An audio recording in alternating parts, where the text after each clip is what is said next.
Lucky Boys Podcast. Look, they mobilized a whole bunch of people to protest against Mocha continuously. Oh, there was people protesting against Mocha.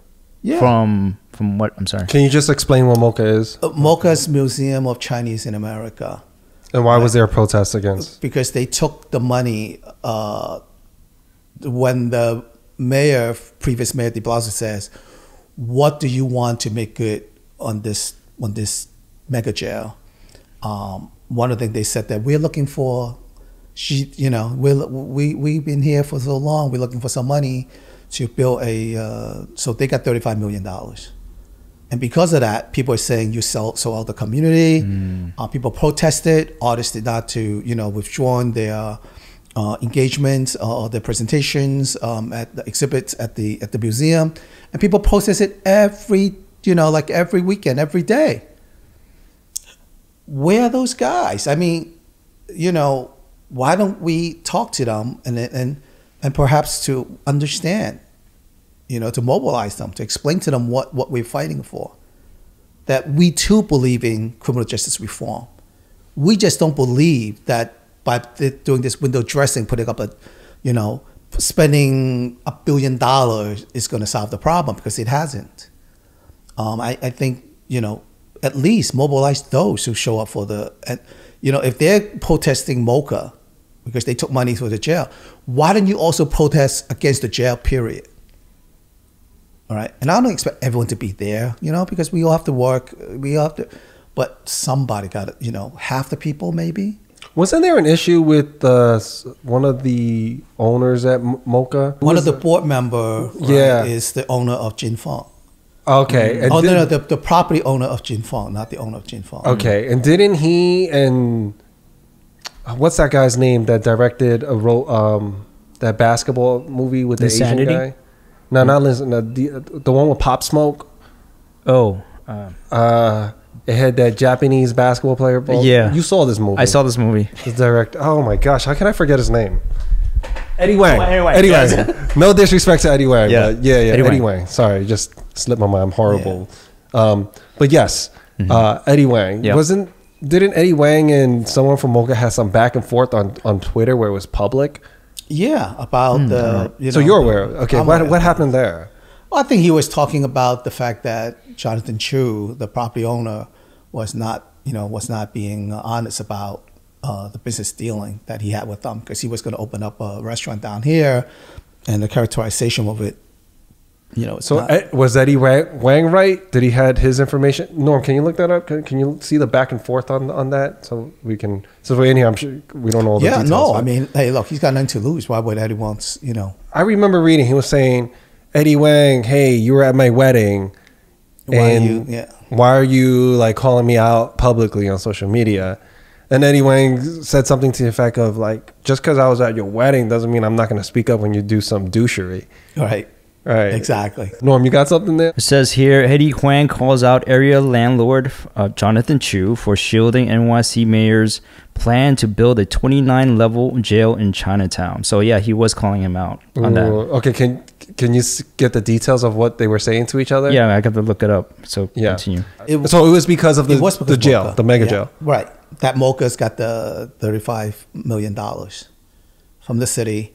And Eddie Huang didn't like that. So he called Jonathan out. He didn't like it because it was pretty much, selling out the community, right? Is that true, by the way? Jonathan did take money?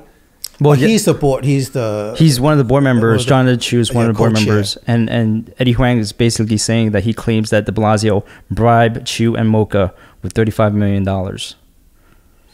to sell out the community, basically. And what was Jonathan's response on social media? Because I know he did. I'm not looking at social. I'm just reading an article right now. It was so long ago, I forget. But I think he was trying to take it offline, and Eddie was like, "Nah, I'm calling you out." All he said is it was just offensive and dangerous. Jonathan said this is offensive and dangerous accusation. Yeah. And all this is nonsense. So he basically called Eddie Huang a liar. Yeah, basically. But I mean, my point is that Jonathan Chu or the other people can, speak out and say, hey, are we really solving the criminal justice reform by putting in this building? Right? Is the damage going to cause to a community worth it? right? Is it worth it? Is there another option? Why do we have to choose between, putting yet another institution, causing construction for years here, that might not result in anything positive for the very people that you propose to help? But meanwhile, for sure, I think the damage to Chinatown is beyond just the, putting a building, taking away resources from the community. It's letting all of us know you don't matter. You are invisible. Your company don't mean shit to me, right? We can do whatever we want, right? Screw you for your achievements. All of that stuff don't matter. Maybe from the point of view of Mocha and Jonathan Chu, it was like, we see a bigger picture. Like, for example, like when we were talking, I take this as an example, wherein I think Jay-Z was working with the NFL, and then you had Colin Kaepernick, he was protesting against police brutality, so he was taking a knee, and Jay-Z came in working with, and he had a lot of flack for working with the NFL, because you're just taking money from the NFL doing what? It's all about money. But, Jay-Z is saying like, what's the point of just taking a knee? That's not going to help anything. Why not build programs to address this? So that's why I'm working with the NFL. So he's kind of taking it from a position of I'm looking at the bigger picture by working with this organization. So maybe that's it. No, I don't disagree with that. I mean, like I said, I'll leave that to the smarter people. But the reality is, they're not building a jail in San Francisco where it's taking a knee. It's nothing permanent there that are damaging to the community. There's a difference between political positions and something permanent that reminds you that we are willing to spend more money for people in jail than people in Chinatown. That the seniors sitting in Columbus Park playing there, who has been displaced because the fire in 23 Mott Street, the old PS23, that the city's willing to put $1 billion there, but don't want, and the only people they give money to is $35 million to Mocha, and then a couple of $1 million to the senior center next door, just to pacify the community. Which is nothing. I got something. This is on Eddie Hwang's Instagram.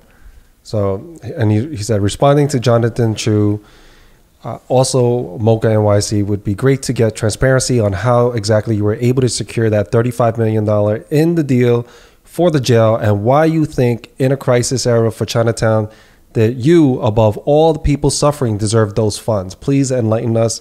At NYC Mayor, what do you have to say? It's a valid question. This was back in December 4th, 2021, when he posted this. But he basically put it all on Instagram. And let's see, Jonathan Chu says to Eddie Hwang, to say that you blindly sharing this flyer is offensive and dangerous is an extreme understatement. For years, I've ignored the nonsense and vitriol that toxic groups with special interests have tried to drown our community in, while targeting volunteers, individuals, and private citizens like myself. I am responding to your post specifically because we're friends and acquaintances. You attended my wedding, were my guests on multiple community fundraisers for Apex for Youth and Mocha NYC, and you know my family has history of investing and creating jobs and opportunities in Chinatown. If something has changed because the project we worked in good faith to achieve didn't pan out, then have the courtesy and decency to talk to me, the sources, the fact check, before blindly sharing and amplifying misinformation. You are an influencer with a major presence that private citizens like myself will never have. You went to law school, Eddie, so you know better than this. I tried to reach you yesterday directly and through mutual friends, but you have left me no choice but to respond to you here. You have my contact information, and whenever you're prepared to really get... And that's where, hold on, let me see. Okay, so that's where he cut it off at. So it looks like Jonathan responded back to Eddie Hwang after trying to reach out to him. And he's basically accusing Eddie Hwang of feeling salty for having some type of collaboration not pan through. So Eddie Hwang goes, at Jonathan Chu, I pulled out of your project at 50 Bowery because someone alerted me to your greater plans in the neighborhood. You also mentioned several times how your intent was to raise property values and eventually turn over multiple blocks of Chinatown. Ooh. I didn't speak out at the time because that's your prerogative as a landlord, but it is not mine. I did not want to bring Bauhaus to your block and raise property values and be a gentrifier. Oh, shit. I think it's comical that you mentioned I attended your wedding as if it should provide you a shield from criticism. Fair point. Fair point. Yep. That's not how I operate. I know you reached out to several of our quote unquote friends, and I'm glad you all had a chance to catch up, but I don't need to profit with you like they are. I get my shit done on merit, which is a novel concept to someone who was born with immense power and privilege. You're sitting on boards with other out-of-touch Asian American Ivy Leaguers promoting this vision of an elevated institutional Chinatown. You don't understand the value to the nasty bits of how culture works like a virus. How could you? There are a lot of people whose consciousness is paralyzed by privilege and circumstance. Xanax handcuffs, if you will. It doesn't surprise me. He is a lawyer. It doesn't surprise me that in the deal for the jail, the board you sit on at Mocha secured the $35 million in exchange for support. It doesn't surprise me that you think it's progress, and it doesn't surprise me that no one on that board stopped to look around and say, so many businesses are closing in Chinatown. 35 million divided by 200K is 175. You could, many businesses are, hold on, the way I'm trying to pick it up from where he left off on the next page. You could have created 175 grants and distributed 200K each to struggling small businesses. These aren't difficult concepts to understand if your heart was in the right place. All that the protesters want is for Chinatown's leaders to step up against building the jail, save Jingfang, a cornerstone of Chinatown, and examining the distribution of that 35 million. If you want to be leaders, step up. If you fail, let's get a better redistribution of the 35 million the city has set aside to pay off Chinatown elites. Mocha is a shell of a museum that only attracts 50,000 visitors a year, while the tenement museum in nearby LES attracts 250,000. If you really care, all right, next page. If you really care about what Mocha is teaching, maybe take one of those 200K grants, buy every kid in Chinatown a copy of Maxine Hwang, Kingston's Woman Warrior, Yellow by Frank Wu, and ABC by Jean Luen Yang. Those books are all slightly more effective than the programming at Mocha for significantly less cash. Damn, drop the mic on that shit. No response after that. Well, I'm just on Eddie Wang's Instagram. Okay. I don't. If something happened there, I don't know what was the outcome of that. No, I mean, we're talking about Mocha. Let me show you a little bit. This is something that I work on directly. So when I was in Company Board number 2, the Bowery Savings Bank, where Capital is now, right at the corner of Bowery and Canal. Bowery Savings Bank closed, right? They closed, and then they were going to sell that building for $2 million. To Capital? Yeah, that building for $2 million. So, and someone said to me, I'm on Company Board number 2 at the time. He said, why don't you approach Mocha, since they're looking for a building, to see if they're interested in buying it. I went to them, talked to the executive director and one of the board member, and they said that Mario Lin doesn't think that building looks Chinese enough, or something to that effect. And I'm like, wait a minute, that was the excuse they give. 2 years later, it went to $2 million to $6 million. And that time, someone was coming in to where Capital was the one who bought it for $6 million. And the board, again, people said to me, can you talk to one of the nonprofit? Is Mocha interested in this? And if they are, we would rather have them own the building than, than a club. So I went back to these guys, and they turned me down a second time. They had a chance to have their own building, for the record, twice. they turned it down. And I even said to them, at that time I was with Computer Associates, and I said, I'm pretty confident that if I go back to Charles Hwang, the CEO of CA, that he's not going to buy the whole building for you, but he will be very interested to make a donation, contribution to support this. So Mocha had a chance. They just, they turned it down. Norm, what are your thoughts on it? Like I just mentioned how maybe Jonathan had the bigger picture. So you think it's, I can't help the poor if I'm one of them, so I got rich and gave back to me. That's a win-win. And again, that's a Jay-Z line. Yeah, I think he's coming from a very filtered point of view, Jonathan Chu. So he's looking at it like exactly how Jay-Z is looking at it. It's like, I can't help the poor, I can't help the community if I can help myself. But when the community is yelling out and doing these things, and they're saying to your face, to Mocha, that this is wrong, that he's not listening, I also feel for the community as well. I think you have to listen. There has to be a balance. You have to listen to the community, what they want, and not just think what they want. So you think Jonathan's looking at it, like if I were to use an analogy, sometimes the kids want something and they don't know that it's not good for them, but the parent knows better. So you feel like Jonathan knows better since he's privy to more information. That's possible, and connected. So but then he feels like he can only help Chinatown. He knows better. You're basically saying. So you think he's coming from that point of view? Yes, I think like a parent's love is tough love. I think he just knows better, but I don't. Doesn't mean that he has the right vision for it. You get what I'm saying? So you could be a parent and say like, okay, I know better for you because I've lived all these experiences, but does that make the parent right? Not Sometimes. Necessarily. I mean, we're simplifying it. And I think Mocha and Jonathan Chu, since they held such a pulpit for making this decision, they should have let the community as well have a say into what that should have been done. But do you think that would be a situation where there's too many bosses and not enough chiefs? Yeah. This is a big decision. You're changing the community. Why not have the community involved in these talks? I think it's like an approach, right? So if you think at what's Mocha, what was it about? Is it just a bunch of people who are socialites and just elites in that elite, right? In their mind, it's like, okay, I'm gonna teach my other white friends and my other privileged friends the story of Asian American stories, where people in the community is like, no, you can tell our story a different way. You don't have to tell it the white way. You can tell it a different way. It doesn't have to be. So you feel Mocha is giving the white version of Asian history?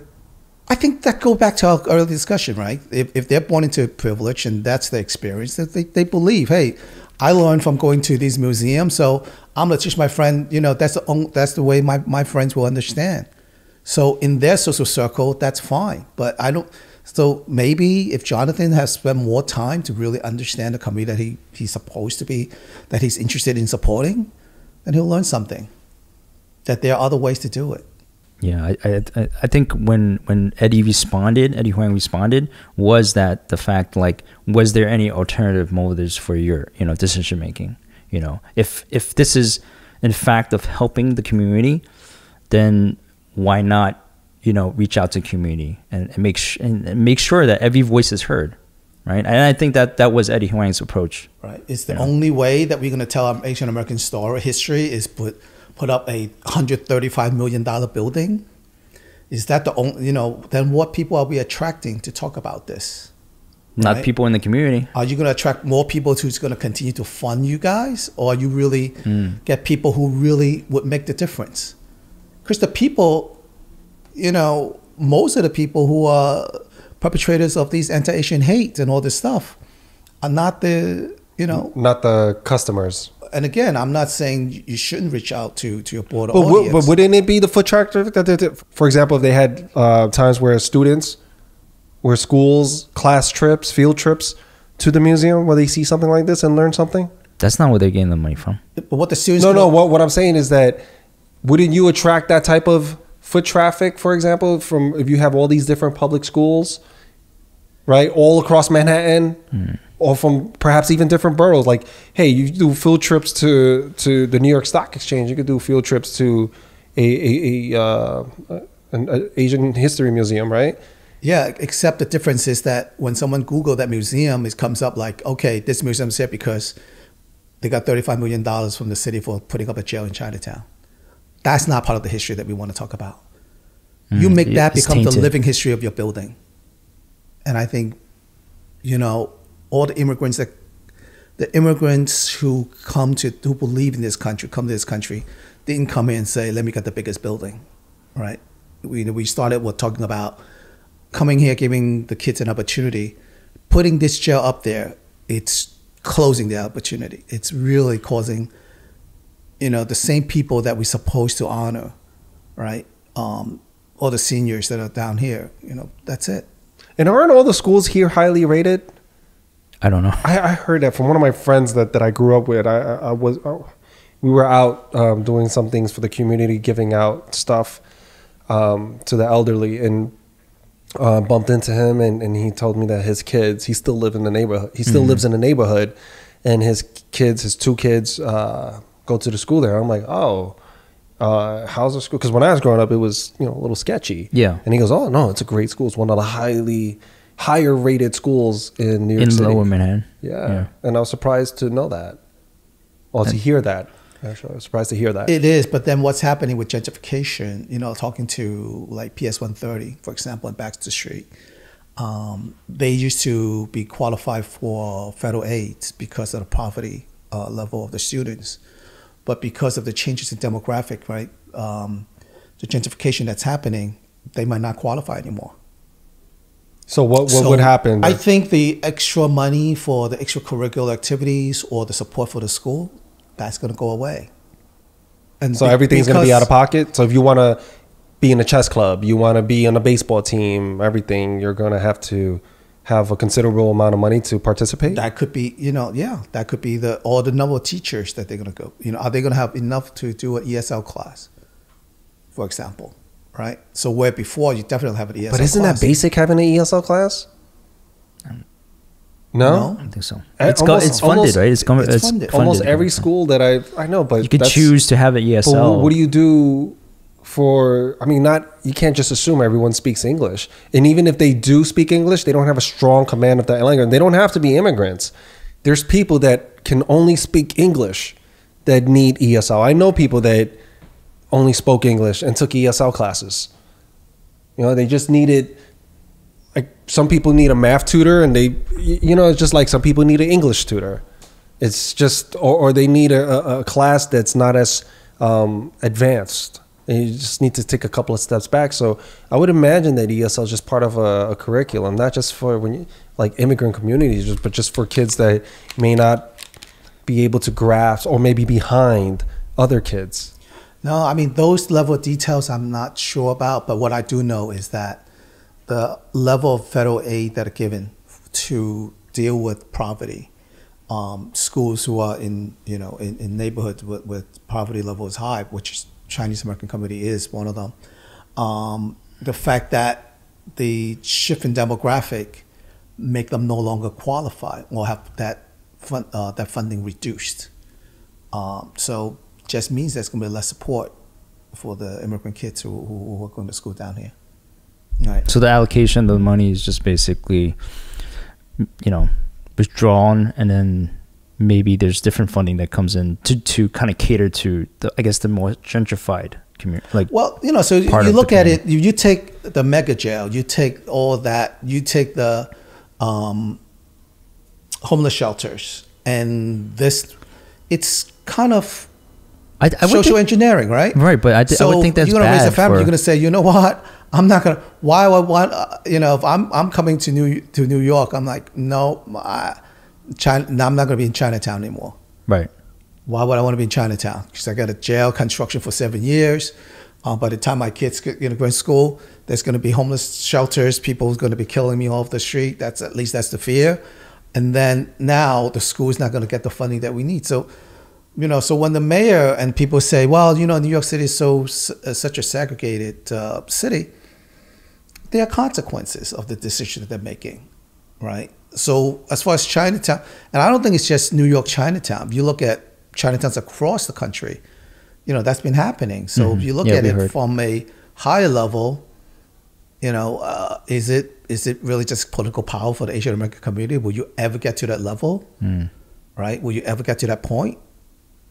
Or are all these things that people don't want going to end up in the Chinatowns? It seems to me like all these things that are happening is basically trying to make Chinatown disappear, right? Instead of, like, if you think about gentrification, if that was the reasoning behind all this happening, why would they introduce homeless shelters and like jails and downgrading schools? That would prevent people even from outside our community from moving here. I mean, I give them the benefit of the doubt that the unintended consequences is it will destroy all the Chinatowns, and because there's never any connection to them, right? They never care, because maybe organizations like MOCA never really told our story, right? Unless they get jail money, they're never going to be able to tell a story. By that time, it's too late. What story are we telling? And I think the lack of appreciation for the contribution of Asian Chinese Americans and Chinatowns, right? It's something that worth saving. It is if nothing else, right? If we're talking about tourism, what's going to bring back, we're going to recover from COVID. Tourism is it. Why is Chinatown not considered a tourist destination that worth preserving, right? Why is it they can put all the money in Times Square and convert it, from what it was to extension of Disney, right? And here, you don't even need an anchor company to do this, right? Just let the people have a shot at it, right? And that's taken away. I just think that, is it intentional? I don't even know anymore. But what I do know is, like, they know whatever, if I need to build a highway, if it's easy to go to split to Chinatown like in Philadelphia, we're going to do that. The Big Dick in Boston, we're going to do that too. In Portland, homeless, that's where we're going to put the encampment. Right. Well, if you go based on what Eddie Hwang said, it sounds like he accused them of behind the scenes actions of gentrifying Chinatown and then selling parts of Chinatown away so that it's no longer Chinatown. Right, because there's some people who believe is the better future means nicer buildings. Yeah. Again, I think that that's his vision, right? They think that the way to move is big picture type of move. A different view, a different look. Yeah. Right. Do you think it was right for Eddie to take this to social media? Seems like Eddie Huang was also working with organizations to fight this mega jail as well. So it did highlight it. Yeah. I think he definitely used his platform to make noise, and rightfully so, because if he's for the community, he's with the community, he needs to send this message out there if no one's listening. And if this grant or this, the 35 million were actually exchanged hands, it was kind of too late. And then what else can you do? No, give it back. It's never too late. Really? Yeah. There's no contract signed, and it's there's no contract. We'll do this. And he said, you know what? This is what, I'm going to ask for Jeff Bezos and other people to say, we're going to give this back, but this is wrong. This is, and we're going to give this back to the community. Can I count on you to donate money for us to build this? There's still time? Is there still time? Well, I mean, the jail is being built. I mean, ground was broken. So that part of the process is... No, that's never... It's never a done deal. It's not over to the fat lady saying. Right. It can't... Look. There's still a chance. And that's the spirit of the immigrant community. If we believe like that's the shit that we got, then we can just go home, call it a day. Why come to this country? Put up the shit, where you are, right? No, I don't. I think there's still an option. They can, they drill a hole, plug the hole, right? The most important thing is the city of New York actually solving the problem of criminal justice reform? Shifting gears here, didn't Mayor Adams go to Albany in hopes of... to modify bail reform so that you have people who actually have committed multiple crime, that the judge has discretion, right? I heard some protesters said that he was just trying to get rid of it totally. That's right? That was their point of view, like just smoke and mirrors. Unfortunately, that's what we learn in college, right? using extremes to make a point, right? If I want to say, and I think that's culturally, maybe that's the difference between Chinese community and other people. Like we try to make it so proper, so correct. Oh, this, whereas people just go like, I'm gonna go way out there. He didn't just want to modify; he's going to get rid of all of it. So exaggerate. Say that? Exaggerate the truth, right? And then nothing ever gets done. Then, if that's the case, like if people just think like, oh, he's trying to break this down, or he's trying to do this on the other side of things, then people would just agree on like one side to the extreme and the other side extreme, and nothing would get done. No, because for the people who are not living it, who have to deal with what we're talking about, homelessness in the city, right? Do I worry about Better Park City homeless people? No, I got doorman and concierge in every building, and we get our ambassador program, everyone. Little Italy testifies that, we hire our own private security to give a block. So why do you think all the people ended up, unless Chinatown also hire private security, how are you gonna, so they keep pushing everyone here. So I think people who who are watching this from a news point of view, right? My neighbors in Better Park City, they're like, oh yeah, it doesn't impact them. Because they're not affected. Because they're not affected. Right. Homeless, what are you talking about? It's one of those, it's your problem, not mine. Yeah, and they say, oh, we care, right? They care. There's one guy who is out there, and perhaps they do, Don, but probably I think they do, but not enough to do something. Or do they realize the magnitude of the problem that we're dealing with, right? No, but they can't realize it because they don't know what it's like. I mean, right? Like when I was a kid, if I have a fever, my father, would think, oh my God, what's gonna happen? Is he gonna make it? I'm gonna be able to get him an appointment to the local clinic. Is he gonna make it? You think people in Better Park City and up here have a fever, they feel the same way? Exactly. They don't know what it's like. It's the same fever, it's the same temperature. Do they think they feel the same way? It's different tax brackets. Right? So they don't feel the same way. So, unless they really come to Chinatown and they see what's going on, they wouldn't know. Right? For them, and you read it in the commentaries. Like I said, it's not the politicians. They are who they are. They're not going to change the stripes, right? They're going to keep giving some answers to some solution, even though, they don't have to believe in it. They just need to say, I'm doing something, right? It's like the MTA saying, wow, don't worry about the cameras that are not working. Let's talk about all the cameras that are working. Let's not talk about what happened here. Talk about the one that we prevented. I'm like, are you serious? Right? Thank God you're not. And this is in reference to the shooting in the Brooklyn but in general, right? That's the attitude, right? Imagine if these guys are flying a plane and say, oh, you cannot have that full time. You should be held to a higher responsibility than that. And if they take every citizen, really treat us equally, then maybe they feel differently. But now they don't care. Do they care about what's happening? Most people, in Mocha, they'll come down here. They're not riding the subway down here. If they are, they're like the Bloomberg subway, right? They just come directly to City Hall. They're not riding out to Sunset Park, right? Where the cameras don't work. Yeah, they're not doing that, right? They're not going to the places where, like, I have seniors who rise the bus, but they have to walk into the subway station to refill their Metro card because there's no other way for them to refill their Metro card. Do you think people in Better Park City worry about that? Right? They don't. So unless you really, I think if the way we need to have folks look at this situation, are we solving the problem? Are we really making life better not better, are we giving people a fair shot at life? And right now in Chinatown, we're not. You're putting a freaking mega jail. You're putting all the kids who are now in school for the next 7 years, all they're going to know when they walk by, see a jail being built. The seniors, how many more years do they have left to live? And the only thing they're going to remember is and homeless people in front of buildings. People in front of them, right? And drug addicts. And I mean, that's what I saw growing up, right? Right.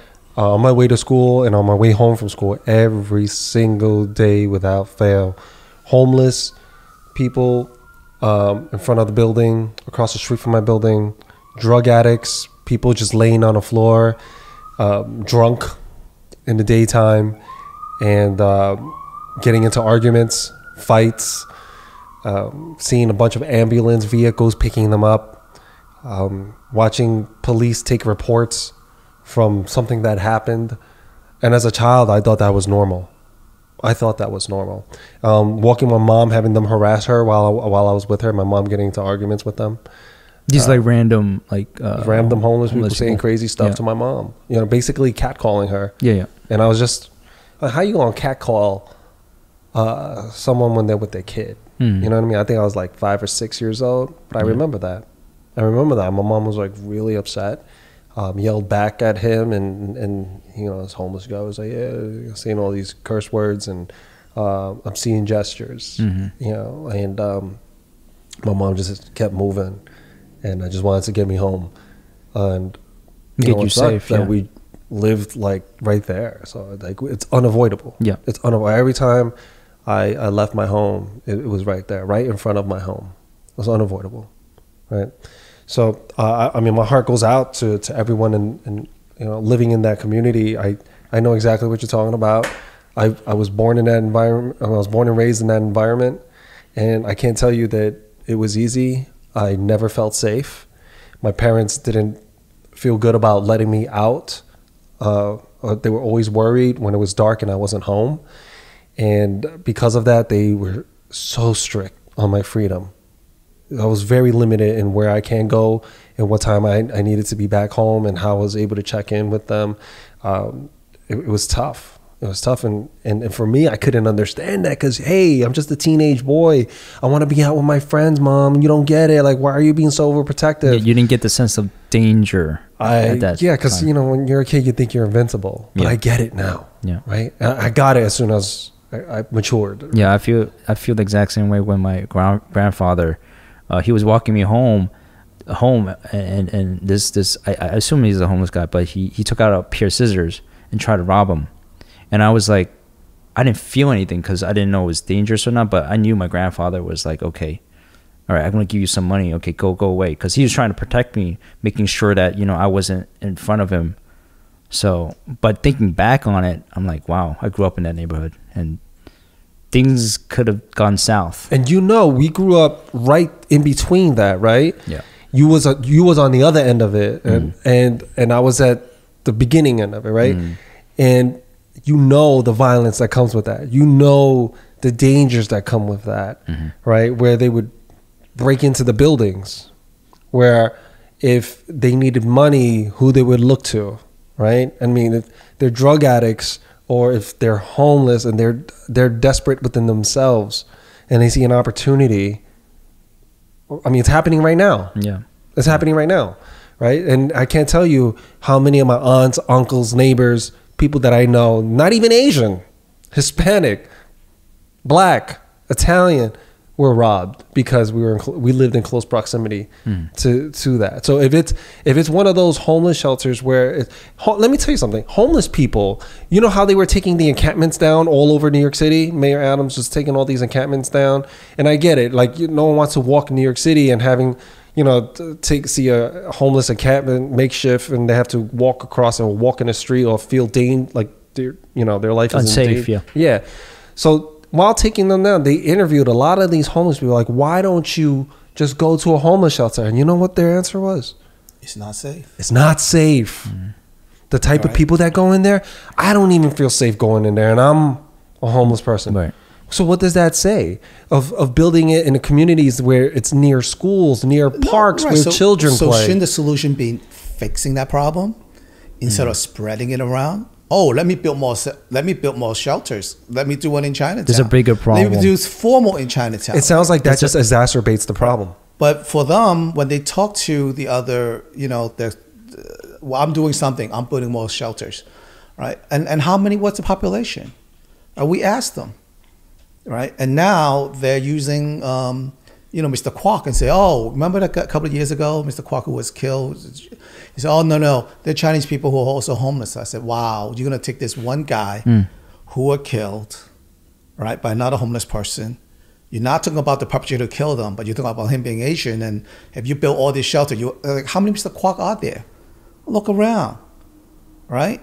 it's okay for you to say, you know, we're too many overrepresentation in specialized high schools, but then, you know, in the shelters, it's just wrong. And I just think that fundamentally, we need accountability. We need elected officials and people to really solve the real problems. Yeah, you know, a relative of mine walking home, okay, not too long ago, by the way, not too long ago, and she has to walk by the homeless shelter. It's unavoidable, right? Back to her New York City apartment, and this homeless lady went up to her unprovoked, shoved her into what was that? The fire hydrant. Like she wasn't expecting it. Shoved her from behind. Her ribs went into the fire hydrant. Ended up breaking her ribs. 60-something years old, relative of mine. And then we asked, you know, she said, "Hey, you should definitely press charges." You know, and she was like, she didn't even want to tell us. So what makes you think that she wants to press charges? I was like, man, you gotta speak up about this, you know. And she was just like, I you know, it's done. My ribs are broken. I can't even locate this person. I don't remember what she looks like. It was just from my back. I just remember being in a lot of pain. Even if I press charges, like, are they really gonna catch? I'm a nobody. They're not gonna give that much energy to this. I don't even remember what she looks like. Not only that, that process is worse than the crime, right? They keep calling you in the middle of the night, wait for an interpreter, so to speak, and then, you know, keep going after having you the same question over and over and over and over again, having you to relive that, you know, what happened time and time and over again. You know, they really need to fix the criminal justice system, but not, you know, also look at the experience of what a victim to go through, right? And I think that people keep saying, you know, crimes against Asians, people are not reporting. When we do report, it's also not recorded. I think, you know, between the under-reporting and the under-recording, that's why the numbers are so low. That's why we don't show up. So can we introduce legislation to make these things a little bit easier? Right? And I also hear from a lot of victims that wants to report, they feel like when they try to, they get deflected. Yes, all the time. They'll tell you why. Nothing's going to happen anyway. Why do you want to go through this stuff? The actual cop. Or they actually say, hey, no, you know what? I'm calling the cops. I'm going in. I'm going to press charges. I'm going to try to find this person. I'm going to do this. And then they just say, nah, go home or do something else. Or, okay, all right, fill out this and do that. And right. Yeah. It's not taken seriously. No, they're not. Even the case that we were, you know, in Brooklyn, and the cop just said to me, oh, you know, the DA's going to let them go. I'm like, wait a minute. Why are you talking about the Manhattan DA when I'm talking to you in Brooklyn? So you're saying they try to play you? I think they're going to try to, you know, maybe the cops just don't want to, you know, they all say it's tough to be blue now, right? Taking on a lot of risk.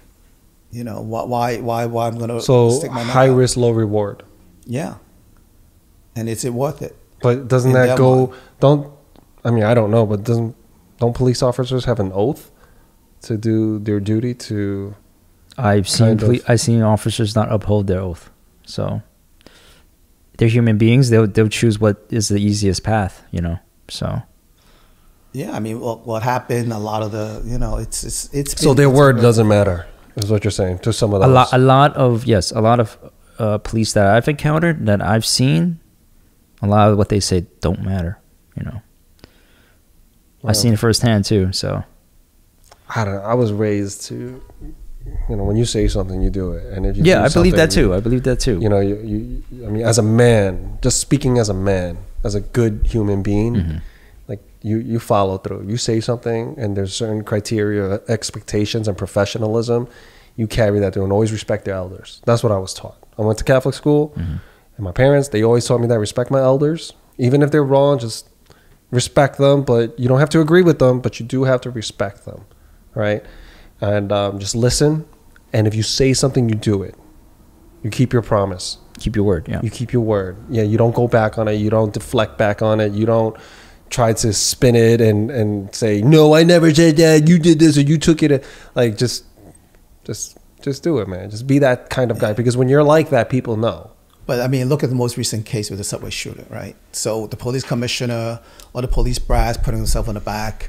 What a wonderful job he did. You know, the most amazing, blah, blah. Turns out the guy, he's the one right, the guy who the shooter is the one who called in and say, I know you guys are looking for me. I'm in the McDonald's. Yeah, he snitched on himself. Right. And then you got Brooklyn 5 subway right? shooter. And now the $50,000 going to 5 people because 5 people call in. Between 5 people, yeah. So, I get it. I'm not saying, NYPD, they do a good job. I'm not questioning that. But to make it sound like the guy went to Cats for crying out loud, and you guys, Oh, that's where they called him at Cats? No, he not went Cats. to Cats. He went. He was stopping. I heard at he these was caught in points. St. Mark's. Yeah, in St. St. Mark's. Mark's. At a McDonald's. But he went stopped to at Cats before. Before. And nobody identified him in Cats because Cats is busy. Well, I think he walked. I don't think he actually went inside. I think he just walked. But still, no. Think about it. I get. Every mayor is saying New York City is the biggest target. We're always going to be a target. So that's why we should get billions of dollars in federal funding. Well, this is below 14th Street, guys. It's Delancey Street, right? It's below 14, where the target is. You can't find the guy. 5 people have to call and walk up to the police car to do it. And then here you are, and he calling himself and say, yeah, man, you guys are looking for me. Why did he call on himself anyway? I mean, clearly. Did he just knew his number was up? I think he's looking for help. I think he, I don't think he like, oh, let me put my, this guy's asking for help, screaming for help for whatever he's worth. He didn't say, well, let me put down my driver's license here. You think that's why it was a call for help? I never thought that. I think he's calling for help. I mean, he didn't go to the YouTube channel just to say, he was telling you guys all of these things. That's right. He had his own YouTube channel, and YouTube took it down. No, Afterwards. But But they said during. I mean, I didn't see any of his YouTube videos before YouTube took it down. But what I've heard on the major news outlets was that he, in his YouTube videos, he expressed hate for Asians, blacks, everyone basically, right? whites. Yeah, pretty much. No, I'm just wondering the out whole loud. system. You just hate people. If he's not black, if he's a Muslim, it wouldn't have happened, would it? I'm sorry. What would happen? And then if he's not African American or white, and he's a Muslim who make that rant on a YouTube and say, I'm gonna come to New York and I'm gonna help fix the problem, do you think he'll get this far? Yeah, that wouldn't have happened. Let's be honest about sensitivity, because of the sensitivity level of the way people from that culture feel. When you use words like that, there's a higher seriousness that I don't even think they can joke about that, where they'll just say, excuse me. I think anyone watching, like if you get like 10 views on a YouTube channel, one of those 10 people are going to go, well, hold on, time out. Yeah. And it's just because of the way everyone's been preconditioned, right? 9/11. To think of a terrorist in a certain last way. 20 years. Yeah. Yeah. To equate I think that with terrorism. Yeah. So that's why there's a heightened sensitivity level. I think there was also discussions of calling this a terrorist attack too, because of the nature, isn't it? No, it is definitely is a terrorist attack. It is. It's like he's got bombs. But because it was perpetrated by a black man, I think there was discussions about deciding if it was going to be charged as a terrorist attack. I think that was one of the charges, right? It is. But Okay. this was discussions before they kind of had all that bits of information coming in, and they were discussing this like, oh, we're still discussing if this is called, because in the beginning, the press conferences, they were not calling this a terrorist attack, right? I don't care if act you're of terror Asian or whatever. I don't care if you're Asian, you Chinese. walk into a train station and you start doing that, man. That's a terrorist attack. I know. Yeah, that shouldn't even be a discussion. Yep. I agree. That's not even up for debate. I agree. But then when the press conferences were going on, they weren't calling it that. In the beginning. I think they were downplaying it. Yeah, because like, oh, thank goodness the gun jam. I'm like, he still shot like 35 people. 35 rounds. 35 rounds. Yeah. What he shot, like 8 people? 8 to 10 people? Well, he shot, I think, like 5, 6, I think. And then people got injured with the. I mean, my point is like he squeezed off 35 bullets. He was intending to shoot 35 people. How did he only hit 6? Because the gun jam? I think because he had the gas canister, it kind of blinded the whole train, and then he was like shooting. So he shot everybody after he put the smoke bombs? Yeah, the smoke was already. He just kind of like he sprayed. Went afterwards. blindly. Yeah, went blindly after that. That's interesting. Well, this guy's clearly got some mental.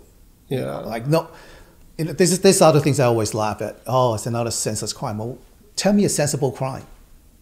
Which one is sensible? Why we keep calling these senseless? Is there Doesn't make one sense. that's not sensible?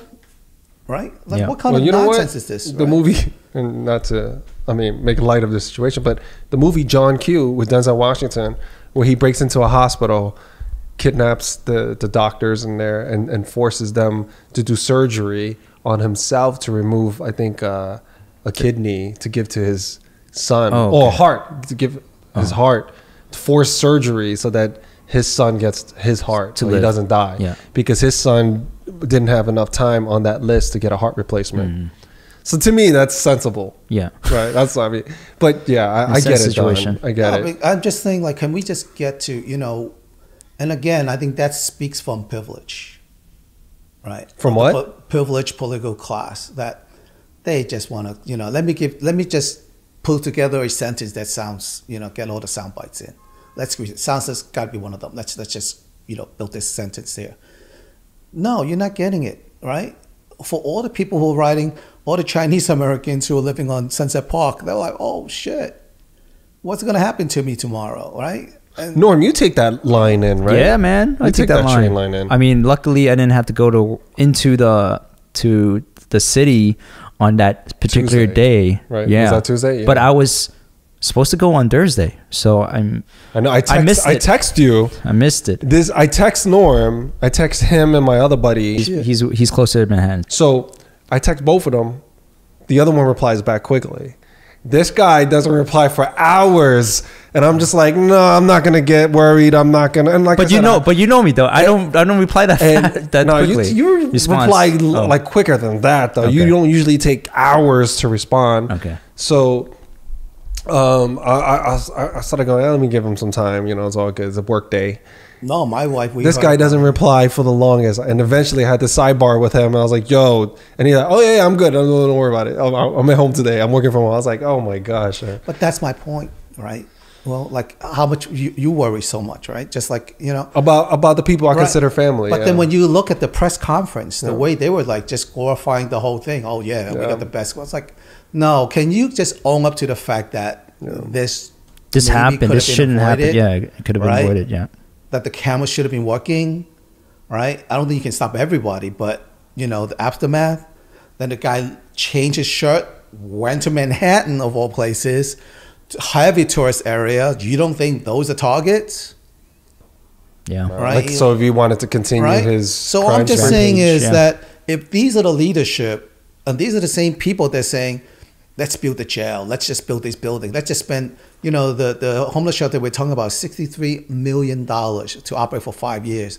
Plus, to buy the building, it's another $50 million, right? It's more than $112 million to you know, for this. Like, really? Meanwhile, you guys couldn't even get to the cameras to work. You know, so I just think that we need to demand better accountability. It cannot, and it cannot just be, you know, let's talk about the good shit and then just move on. I know Mayor Adams is just got in, but I mean, a lot of crimes has just been pretty rampant. I think he in you know, not so much in his defense. I don't think I need to defend him, but I think he inherited a shitty situation. And I also think that his other partners need to do a better job with him, right? You know, they're all fighting him. You know, he proposed changes to the he want to do away with all this stuff. You know, NYPD, you know, is that the best you can come up with when all this stuff's happened? I mean, you know, let's just be honest about it. They did not do a good job. Right? If the guy did not call in, I don't know if they could, you know, if he's caught now. I think he would be. Within that time frame? Yeah, but the thing is that, I mean, by now, I think he would be caught. The point is that if he decided, had he wanted to just do his business more, he had the opportunity to do so. What happened? Well, then at that point, that's suicide. He already decided. At that point, though, it's people are every New Yorker's on high alert. At that point, he has to be ready to die. Right, because police officers, NYPD's out in full force. They're on high alert in search of the suspect. New Yorkers walking around, if they see anyone that fits that description, you know the hotlines was going crazy that day with the operators.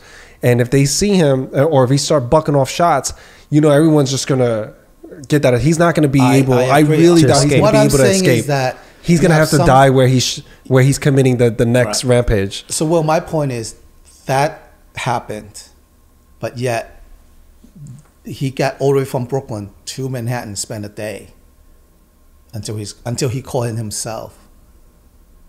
That to me is a problem. So definitely, there was definitely a flaw in the system. Yeah, not with the kind of money that's been, you know. Same with the technology and the system that we have available. It should have been much sooner rather than later. Yeah, no question about it. I don't disagree there. I certainly don't disagree there. And the fact that he had to call in on himself. I mean, the guy was eating at a McDonald's, just super casual. Imagine you being there just at a McDonald's and you turn around and you see this dude. And then all of a sudden, police officers come. And we used to hang out at St. Mark's. I mean, yeah, and people did see him, and they're like, I think that's the person. We gotta walk faster. Like, you know, you see all these like no, I mean, look, pedestrians. If he has the time, the whereabout to let me change my clothes and walk out, you think he says, "Oh, you know what? Let me leave my while I'm changing. I forgot. Oop, I left my." He wanted to be found. He wanted to be found. So, what help do you think he's gonna get, though? I don't think he's gonna get any help. I mean, but that's the thing. You said you said that he intentionally got caught because you think that it's a cry for help. So what I'm saying is, like, in what do you think he thinks he's gonna get out of it? I'm just saying that there's, you know, people crying for help. I just he wants to get noticed. You know, he wants to say he wanted to be infamous. He wanted to be known. Okay. Right. So he felt like before I die, I'm gonna be somebody. Yeah, who knows? I mean, for good or well, yeah, that's just. But society can do better. Building a jail is not going to make the city better. And this leads to this: do you think the subways are safe? Absolutely not. I mean, the last not report, if you're Asian American. Yeah, the last report I heard. I mean, the last report I heard, the subways are getting more and more empty, which makes it less safe, is what they're saying. And that because of people don't feel safe on the ground in New York City, traffic in New York has been absurd. Mm. Yeah, that's why Uber, it's like went up like 3-4 times the going rate now. Because of demand. Because of demand. Everyone is essentially taking a cab everywhere. It's just not you know, safe to be in underground, you know, especially when the homeless, if they're pushing the homeless out of the streets, where are they going? They're probably going underground. Right. And they were saying that they are kicking a lot of the homeless out in the news. At least that's what they're publicly saying in the interviews, the elected officials, right? However, the news report was like, we just recorded this. We saw a police officer escorting this homeless person out, and they went right back in afterwards. Right. Yeah. So they had it on news cameras. They're like, the guy literally went back. He left the subway with the police officer and waited for the police to leave. Waited a few minutes and then went right back down, and all the news cameras caught it. So, you can see that every day. Yeah, so even the policies that are in place, they're not working. They're just kind of band-aiding over the actual, you know, problem that's happening. You know? Well, that's the industrial complex, right? The homeless industrial complex and the criminal justice industrial complex. That's what this is. Wild times. So do you think at the end of Mayor Adams' terms, we'll see an improvement in New York City? I hope so. I think he will try. I think it's up to all of us to really look at the things that need to be done. You know, the homeless population, according to the city's own number, it's a couple of thousand, right? You know, and also the news report said that there were 2,500 apartments that are available to house every single homeless person on the street. So we're not talking about, you know, this is the problem, right? We're talking about 2,500 people who are homeless. Yet all of us are putting, you know, instead of just putting the right resources to fix it, we're putting everyone's attention just on that one problem that creates other problems. So I don't know where's the thought process from these guys. It's not like, we're fighting some, we're in the Ukraine where they're being bombed and stuff like that. I mean, we're talking about, according to the New York City's number, 2,500 individuals. So let's put in all the money just put in the resources to deal with those 2,500 people. Well, we hope Adams does plan big changes for the city. Right. I've seen some changes along certain areas in Manhattan, the more affluent areas. I could tell you that. There's no homeless there. Yeah. There's no even the tourist areas. No, they love them to death. So they have these ambassadors who are not in uniform. I'll witness this, right? They'll walk up to them and say, "Hey, excuse me, sir, would you like a cup of coffee? Can I get you lunch?" And the guy's just, all he wants is, sleep on the street. But every 5 minutes, someone walk up to him, "Would you like a cup of coffee?" At night, he just wants to. So after a while, after a day of that, the guy says, "I'm gonna keep moving. I'm gonna move to a neighborhood where there's no one's gonna bother me, where I can just sleep." Right? I mean, the mayor needs to understand that the city, just be honest. Again, as long as we're honest about the situation, you're never going to solve the problem. There are people who don't want to, like Mr. Kwok, right? The guy who, his family said, we wanted him to come to home, but he doesn't want to. He doesn't want to come home. Yeah.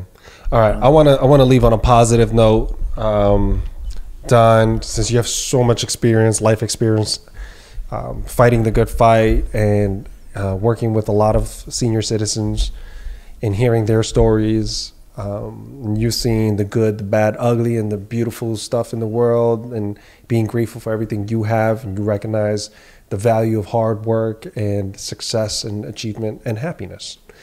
What is one advice you would give to the younger folks listening? Life is always better lucky than good, right? And I think luck will come when you're prepared for it.